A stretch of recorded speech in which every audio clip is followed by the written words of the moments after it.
여사의 여러분 기도들 많이 하실 줄 압니다. 저도 요즘 여러분 한 분 한 분을 생각을 하면서 새벽 제단을 그렇게 쌓고 있습니다. 사순절이기도 하지만 여러분 한 분 한 분을 그렇게 생각을 하면서 기도를 하면서 생전 처음 하는 기도가 아니라 늘 하는 기도였지만, 그리고 여러분 앞에 늘 비슷한 상황들이 이렇게 오고 가지만 또 언제나 비슷한 모습으로 그렇게 비춰지지만, 가만히 기도하면서 생각해 보면 왜 이렇게 어렵고 힘든 일들이 이렇게 자주 다가서는 것일까? 왜 이렇게 똑같은 비슷한 상황들이 이렇게 자꾸 반복이 되는 걸까? 그런 생각을 하면서 안타까운 마음으로 여러분들을 위해서 기도를 합니다. 과연 하나님의 의도는 무엇일까? 하나님이 여러분들에게 바라고 원하시는 바는 뭘까? 지금 여러분들은 그 하나님 앞에서 어떤 모양으로 모습으로 서 있는 것일까? 많은 생각을 해보게 됩니다. 또 요즘 저는 교회를 위해서 기도하면서 제 사역을 위해서 기도하고 되돌아봅니다. 늘 해왔던 기도입니다. 또 늘 비슷한 상황들을 맞고 보냈습니다. 내 기도가 변한 게 아니라 늘 한결같은 마음으로 그렇게 기도를 하며 사역을 해왔습니다. 그런데 요새는 유난히도 기도를 하다가도 멍하니 주님을 바라볼 때가 많습니다. 열심히 한 것 같은데, 내 인생 전부를 올인한 것 같은데, 내 전 재산을 다 쏟아부은 것 같은데, 왜 이렇게 나는 빛이 나지 않는 걸까? 왜 이렇게 계속 허덕이는 걸까? 왜 이렇게 계속 쫓기는 걸까? 누구 앞에서도, 어떤 목사 앞에서도 당당하게 살아왔는데 왜 이러는 걸까? 그런 생각들을 많이 하면서 멍하니 주님을 바라볼 때가 많습니다. 그런데 또 한편 이렇게 생각을 해보면 저나 여러분이나 하나님의 은혜를 너무 많이 받았다는 생각도 드는 거예요. 여러분도 그 자인하실 겁니다. 그런데 불구하고 고난과 어려움 앞에 설 때면 왜 이렇게 고난이 오는 거냐? 왜 이렇게 이런 고난이 끊이질 않지? 끝날 때도 된 것 같은데. 이런 고난이 좀 그만 왔으면 좋겠다. 그런 생각이 들기도 하죠. 또 가만히 생각을 해보면 저나 여러분이나 유별나게 그렇게 욕심을 부린 것도 아닌데, 남들보다 그렇게 특별하게 그렇게 탐심을 부리고 그렇게 악행을 한 것도 아닌데, 왜 이렇게 고난은 계속되는 걸까? 정말로 이제는 주님이 주신 소중한 시간 하나님의 은혜 가운데 평안을 누리면서 그렇게 살았으면 좋겠다. 그런 생각도 해봅니다. 그러면서 또 한편으로는 부족하지만, 어렵지만 나누고 베푸는 그런 삶을 살았으면 좋겠다. 그런 소망도 갖게 되는 거죠. 우리 모두가 다 모든 것이 풍족하고 넉넉한 그런 평안한 삶을 살았으면 좋겠습니다. 다 아멘 하실 거예요. 우리의 소원입니다. 우리 모두의 다 소원이죠. 그런데 또 한편으로 이렇게 생각을 해보면 우리가 바라는 그런 넉넉함, 풍족함, 그 평안도 중요하지만 때로는 고난도 필요하지 않는가? 고난도 필요하겠다. 고난도 필요해. 이런 생각이 드는 거예요. 예를 들면 그렇습니다. 우리가 늘 바라는 따뜻한 날씨, 맑고 밝은 태양이 항상 떠 있었으면 좋겠다 그런 생각을 하죠. 그런데 주야로 밤낮으로 태양만 떠 있으면 온 지구 땅덩어리는 다 사막으로 변해버리는 겁니다. 폭풍이 없었으면, 지진이 없었으면 좋겠어요. 바람이 좀 없었으면 좋겠어요, 일본 땅에. 왜냐하면 이 일본 바람은 해풍이어서 뼛속으로 스며들어와. 이 바람이 한국하고 달리, 다른 나라하고 달리 유난히 추운 거예요. 온도는 10도가 되는데. 그래서 태풍이 없고 지진이 없고 바람이 좀 없었으면 좋겠다 그런 생각을 하지만, 만약에 그게 없으면 자연의 신진대사가 이루어지지 않는 거예요. 이처럼 고난도 부족한 인간들이기 때문에, 우리 모두가 다 부족하기 때문에 필요한 것이다 그런 생각을 해보는 겁니다. 이 고난이라고 하는 것이 고난으로만 끝나버리거나 또 그것이 계속된다면 이건 분명히 불행한 일입니다. 그런데 이 고난이 오지만 끝이 있거나 위로가 있거나 고난 뒤에 영광이 있다면 그 고난은 유익한 것이고 우리가 견딜 만한 것이다 하는 거예요. 이 시간 저와 여러분들이 본문을 통해서 다시금 깊이 생각해 보고 싶은 것이 있습니다. 우리에게는 늘 고난이 오죠. 그런데 그 고난을 당하는 것보다 더 중요한 게 뭐냐? 이 고난을 어떻게 극복할 것이냐? 고난을 극복하는 것이 더 중요하다는 것을 이 시간 우리가 염두에 두고 오늘 말씀을 한번 들어볼 수 있기를 바랍니다. 고난이라는 말의 이 원어의 뜻은 무슨 말이냐면 억압하다, 막 조이다, 막 쪼이다 이런 뜻이에요. 막 쥐어짜다 이런 뜻이에요. 우리가 흔히 TV 사극을 보면 그렇잖아요. 주리를 틀라 이런 말 여러분 들어보셨죠? 죄인 의자에다 묶어놓고 저놈이 이실 짓고 할 때까지 주리를 틀어라 막 그러잖아요. 그 주리를 틀다 이 말이 가장 적합한 말일 것 같아요. 그러니까 고난은 주리를 막 틀고 막 비명을 지르고 막 아주 기절을 할 정도로 그렇게 고통스럽다 하는 거예요. 고통스럽다. 고난이라는 게. 오늘 본문을 보면은 우리가 봐야 할 게 뭐냐면 고난을 우리가 어떻게 볼 거냐 하는 거예요. 고난을 어떻게 볼 거냐. 멍하니 있을 거냐. 보기는 보는데 어떻게 볼 거냐. 내 앞에 와 있는 이 어려움을 어떻게 생각을 할 거냐 하는 거예요. 어떻게 생각을 할 거냐. 거기에만 머무르면 또 안 되죠. 이 내 앞에 와 있는 이 고난을 어떻게 해결할 거냐. 그 해결점을 우리가 찾아내야 되는 거 아니에요. 그래야 비전을 이루어갈 수 있는 거 아니겠습니까? 이 시간 하나님의 말씀을 깊이 있게 청종하면서 지혜를 얻으시기를 주님의 이름으로 간절히 축원합니다. 먼저 고난의 성격과 의미를 우리가 한번 살펴볼 필요가 있죠. 고난이라고 하는 것은 보편적인 거예요. 보편성. 다른 말로 누구에게나 고난이 다 있다는 거예요. 누구에게나. 없는 사람이 없다 이거예요. 나만 고난 당하는 게 아니라 이 말이에요. 이 세상에 존재하고 있는 밥을 먹고 살고 있는 사람에게는 누구에게나 다 고난이 있다는 거예요. 좀 위로가 되시죠, 여러분?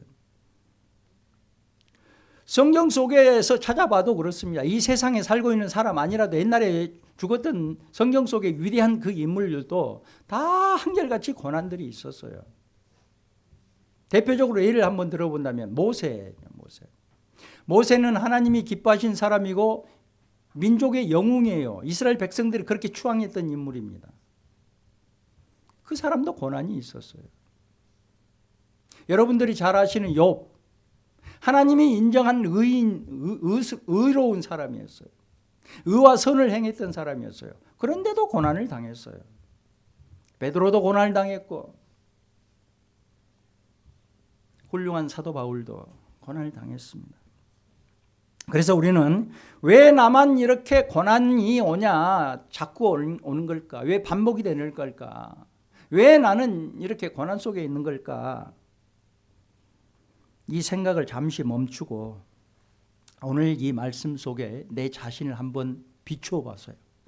그리고 말씀 속에 비추어진 내 모습을 오늘 꼭 발견하시기를 바랍니다. 고난은 종류와 정도의 차이는 있겠죠. 나름대로 사람마다 누구나 다 당하는 거니까. 이 세상 어디에서도 있고 누구라도 다 고난이 있는 거예요. 그래서 고난은 뭐라고? 보편적이다. 보편적. 누구라도 다 고난이 있다. 또 하나, 고난은 일시적인 거예요. 일시적인 거. 세상적인 사람들, 저 밖의 세상, 그리스도 밖에 있는 세상적인 사람들의 고난은 결국은 지옥의 형벌로 연결되고 영원히 지속이 됩니다. 그런데 성도들의 고난은 잠깐 일시적인 거예요. 십자가 후에 반드시 영광이 있습니다. 우리가 중요하게 생각해야 하는 게 뭐예요? 이 고난을 어떻게 이해를 하고 어떻게 해석을 할 것이냐 하는 거예요. 그래서 어떻게 이해를 하고 해석하느냐에 따라서 고난의 길이가 달라지고 고난의 농도가 다르게 결정이 된다.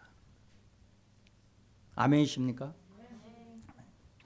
고난을 어떻게 해석하고 대하느냐에 따라서 짧게 끝날 수도 있어요.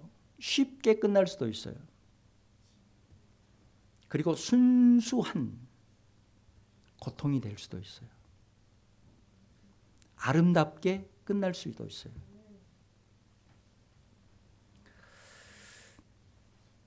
언젠가 한번 말씀을 드린 것 같아요. 기억을 새롭게 한번 해보시기 바랍니다. 쉽게. 사춘기 때 다 여드름 나요. 여드름 안 난 사람이 있어요. 있기는 있어요. 저도 클 때 보면 그래요. 근데 거의 대부분이 다 여드름이 납니다. 어떤 남학생이 여드름이 났는데 선배가 그걸 보면서 이렇게 말을 했어요. 너 누군가를 사랑하고 있구나. 그랬어요. 아니요. 없어요. 그러니까. 그랬더니 그 선배가 야,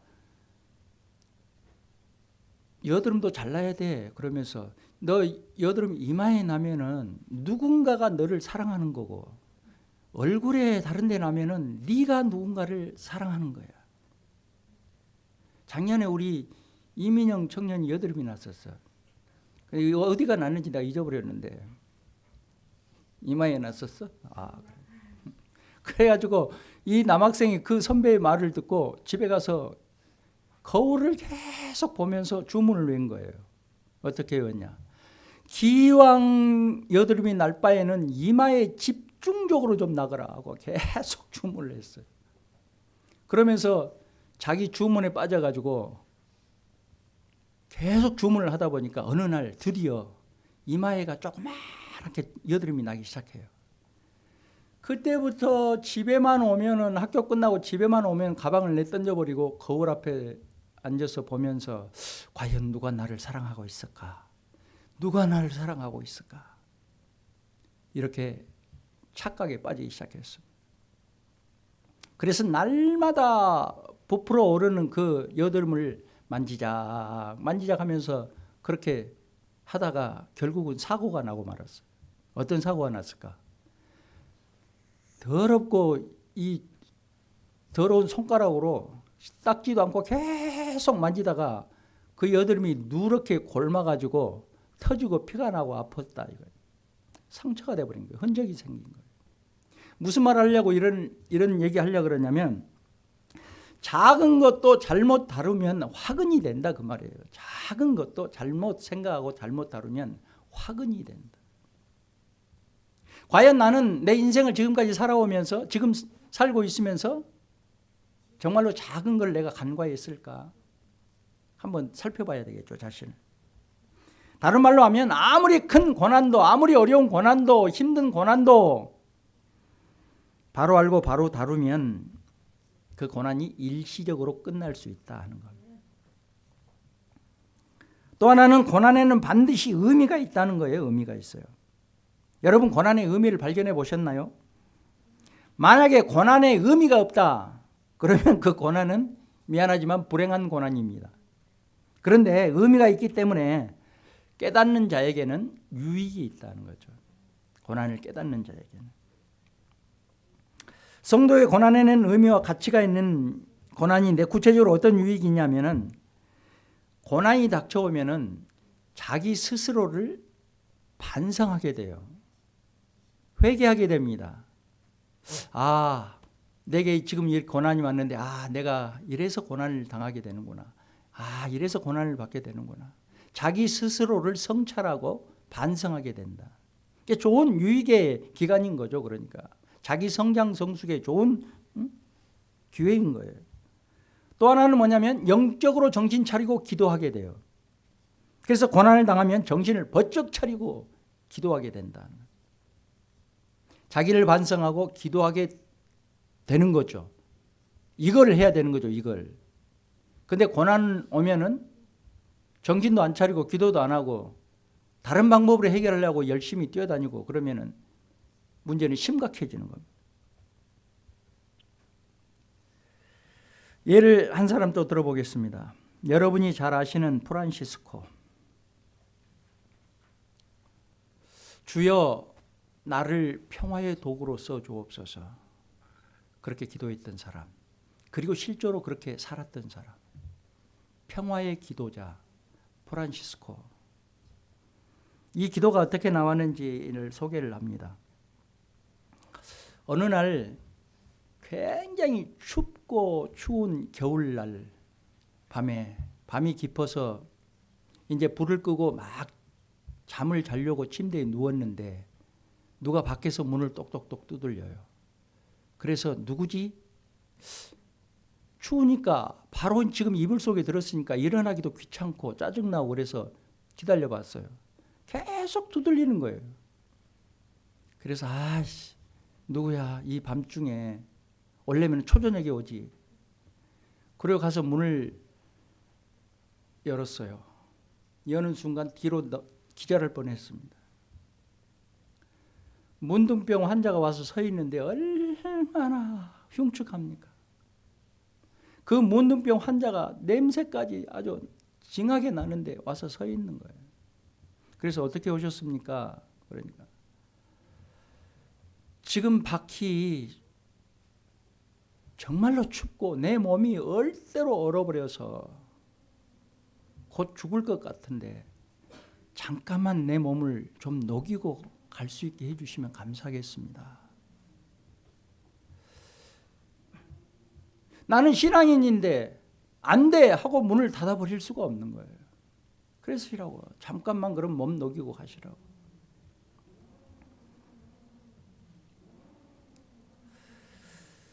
그러면서 와서 앉아 있는데 얼마나 냄새가 나는지, 썩은 냄새가. 그럴 거 아니에요. 고름이 계속 썩으니까. 그러면서 마음속에 여러 가지 생각이 드는 거예요. 왜 나 우리 집에 왔냐? 왜 이 많고 많은 집이 있는데 왜 우리 집에 왔어? 진짜 골치 아프다. 그러고 빨리 좀 나가라. 빨리 좀 나가. 빨리 좀 나가.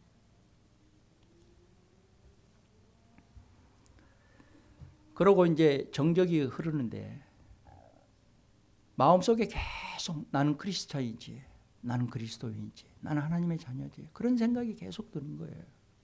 그래서 식사는 어떻게 하셨나요? 예의상 물어봤어요. 예의상. 정적이 흐르니까. 그러면 와서 신세지는 마당에 먹었습니다 하든가 괜찮습니다 대답을 할 줄 알았는데 이 눈치코치 없는 인간이 못 먹었습니다.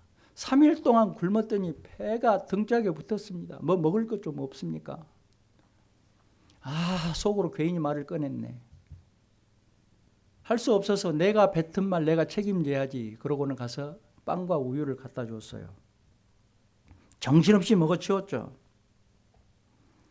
식사도 했겠다. 이제 시간이 흘러서 몸이 좀 녹았겠다. 좀 나가주기를 바랬습니다. 그런데 이 문둥병 환자가 선생님 부탁이 하나 있는데요. 그러면서 얘기를 꺼냈습니다. 지금 밖에 눈이 오고 바람이 불고 너무너무 춥습니다. 밖에 나가면 얼어 죽을 것 같습니다. 하룻밤만 제가 묵고 가면 안 되겠습니까? 고민을 합니다. 어떻게 해야 좋을까? 우라통이 침으로 오르지만 크리스찬이라는 생각 때문에 할 수 없이 그래요. 그러면 하룻밤 묵어갔어요. 마지못해서 승낙을 했어요. 그랬더니 이 문둥병 환자가 얼른 침대로 들어가는 거예요. 잽싸게.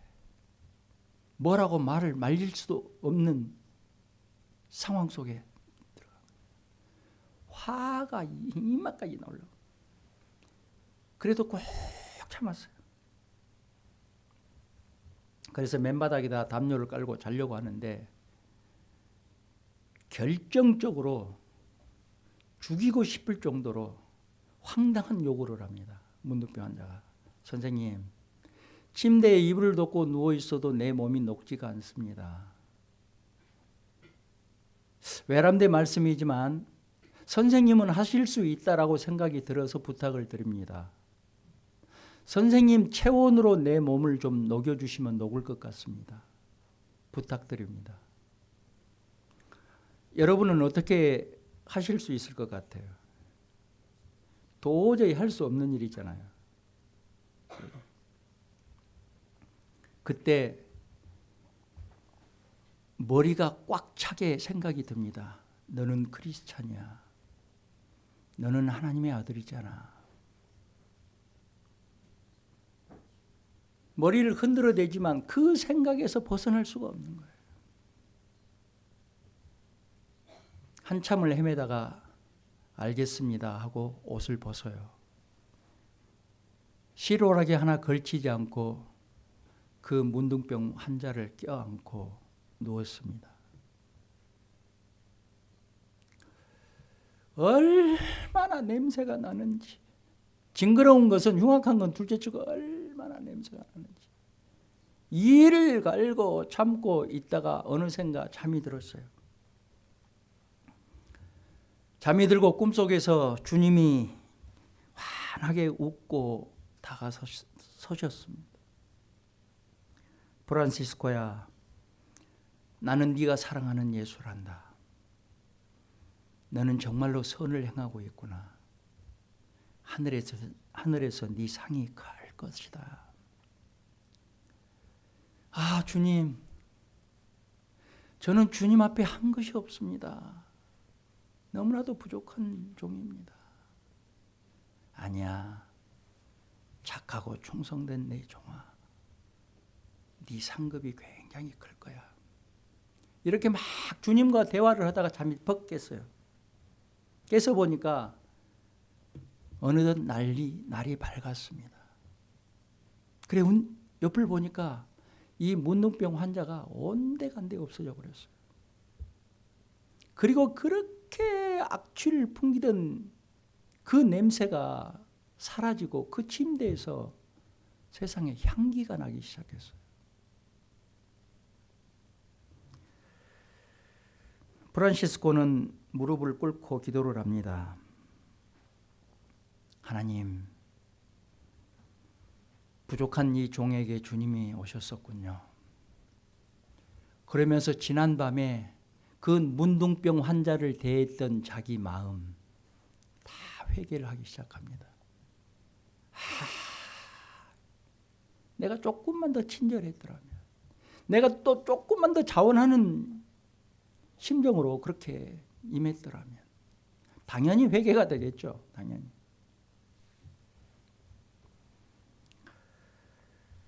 비천한 자신을 찾아주신 주님께 감사 기도를 드렸고, 어려운 고난의 기회 속에 하나님의 충만하신 은혜 부으심을, 기름 부으심을 감사했습니다. 이 기도가 바로 전 세계 가장 사랑받는 프란시스코의 평화의 기도예요. 몇 구절만 읽어드리겠습니다.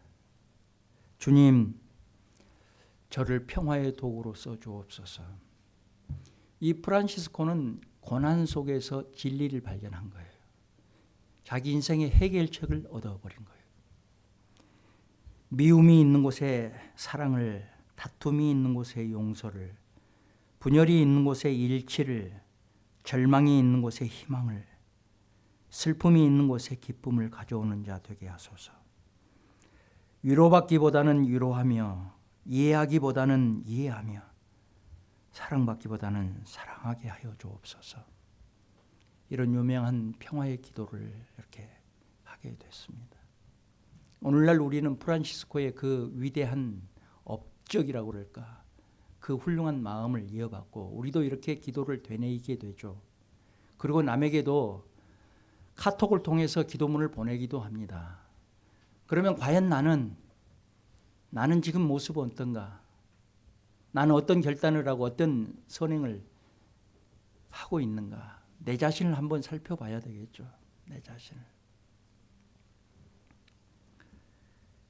여러분, 어렵고 힘든 상황 가운데 그래도 하나님 앞에 나와서 위로받기를 원하고 격려받기를 원합니다. 또 때로는 어떤 분들은 이 목사에게 위로받고 격려받기를 원하는 분들도 있습니다. 근데 우리는 프란시스코를 한번 본받을 필요가 있어요. 위로받기보다는 위로하는 자 되시길 바랍니다. 그 사람이 신앙의 성숙한 사람이에요.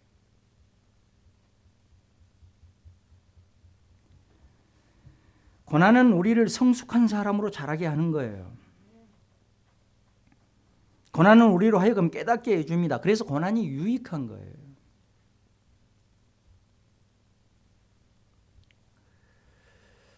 그렇습니다. 고난은 일시적이에요. 보편적입니다.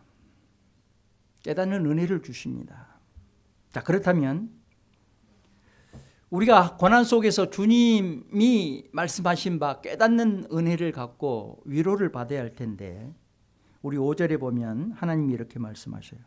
그리스도의 고난이 우리에게 넘친 것 같이 우리의 위로도 그리스도로 말미암아 넘치는도다.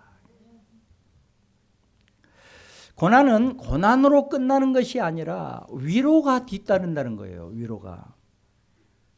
큰 고난 가운데 큰 위로가 있어요. 긴 고난 가운데 긴 위로가 있습니다. 오늘 말씀 속에서 이 말씀 속에서 우리는 두 가지 사실을 기억하고 마음에 새겨야 되는 거예요. 뭘 기억하고 새겨야 되냐? 고난과 함께 반드시 위로가 있다. 고난 속에는 반드시 위로가 있다. 위로라는 말은 헬라어 원어에 보면 격려하다, 가까이 와서 부른다 이런 뜻이거든요. 그러니까 우리가 고난을 당할 때, 아파할 때, 어려워할 때, 두려워할 때 주님께서 우리 가까이 오셔서 사랑으로 불러주신다 이 말이에요. 이게 위로예요. 이게 위로. 이사야 66장 13절 어미가 자식을 위로함 같이 내가 너희를 위로할 것인즉, 너희들 엄마 아빠가 위로하듯이 내가 너희들을 위로할 것이다. 그래서 고난 당한 자 곁에 주님이 계신다는 거예요. 또 그리스도의 고난이라는 말과 그리스도로 말미암아 이 말씀을 한번 주목해 봅시다. 이 말씀은 고난의 성격 그리고 해결 방법을 밝혀주는 말씀이에요. 자, 예를 들어 봅니다. 높은 데서 일부러 떨어졌어요. 그래야 다리가 부러졌습니다. 이게 고난일까요? 아닐까요? 그리스도의 고난과는 관계없다. 사기치다가 도망가다 교통사고 당했어. 이게 고난이라고 말할 수 있나요? 그리스도의 고난과는 관계없다. 탐식 때문에, 욕심 때문에 정신없이 막 먹었어요. 그래가지고 배탈이 났어. 며칠 동안 고생을 합니다. 이게 고난이라고 말할 수 있어요? 없어요? 그리스도의 고난과는 아무런 관련이 없다. 그런데 복음을 전하다가 교통사고를 당했다. 하나님 일하다가 기도하다가 부상당했다. 이거는 고난이라고 말할 수 있어요? 없어요? 그리스도의 고난과 관련이 있다. 교회에서 헌신하고 봉사하다가 섬기다가 부상당했다. 어떤 일이 생겼다. 이거는 그리스도의 고난과 관련이 있는 겁니다. 그러니까 아무 것이나 고난이라고, 그리스도와 관련된 고난이라고 말하면 안 된다. 우리가 흔히 신앙생활하면서 나 시험에 왔어, 나 시험 들었어. 그리스도와 관련된, 주님과 관련된 고난이냐 시험이냐 잘 해석을 해야 되겠죠. 어떤 분 보면은 목사님 저 시험에 들었는데요, 나 진짜 내가 가만히 들어보면서는 말은 안 하지만 너는 아무 주님과 관련 없는 시험이야. 지가 만들어가지고 지 탐심 때문에, 지 욕심 때문에, 지 잔머리 때문에 그래 당해놓고 주님과 관련 없다. 목사님 저 기도해 주셔야 됩니다. 미안하지만 주님과 관련 없어. 내가 기도한다고 되는 것도 아니야.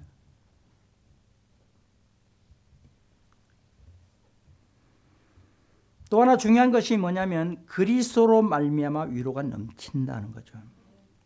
부모님이 위로해 줄 수 있죠. 목사님이 위로해 줄 수 있어요.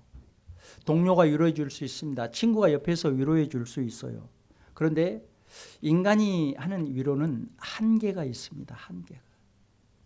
그리고 사람은 위로도 잘해야 돼, 말도 잘해야 되겠더라고. 마음은 정말로 내가 저분 위로한다고 말을 했는데 표현이 잘못되면 위로가 아니라 어떻게 보면 원수가 될 수도 있어. 말을 잘해야 되겠더라고. 사람은 한계가 있는 거야. 한계. 참 위로는 주님의 위로다 하는 거죠. 왜 주님이 참 위로자가 될 수 있느냐? 주님은 우리보다도 훨씬 더 크고 많은 깊은 고난과 고통을 당하신 분이에요. 우리 인간을 모두가 다 사정을 아시고 체휼하신 분이세요. 그래서 누구든지 얼마든지 어떻게든지 위로하실 수 있는 분이 주님밖에 없다. 목사인 제가 여러분을 위로할 수 있는 건 한계가 있습니다. 누구든지 얼마든지 안 되는 거예요. 참 위로는 주님만 위로자일 수 있다. 그 이유가 또 뭐냐? 주님은 죽은 자라도 살릴 수 있는 능력이 있으신 분이에요.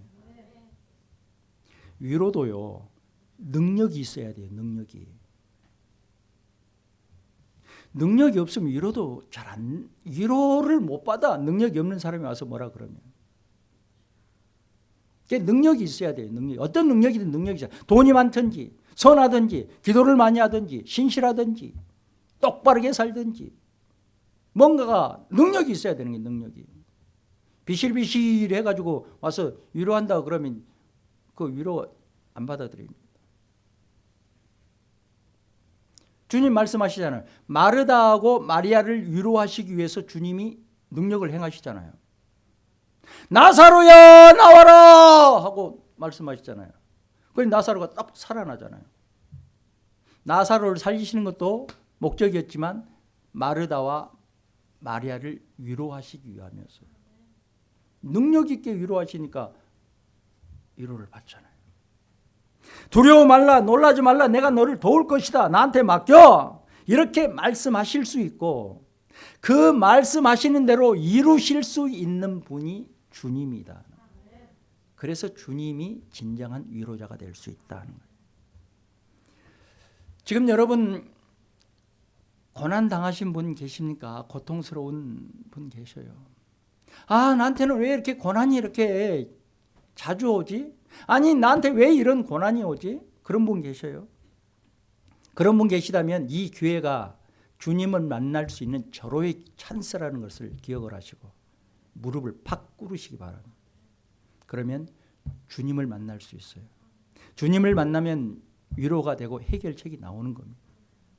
여러분 모두가 다 특별히 이 사순절 기간에 하늘의 신령한 지혜와 위로를 받으시고 그리고 새로운 힘과 능력을 얻으시기를 주님의 이름으로 축원합니다.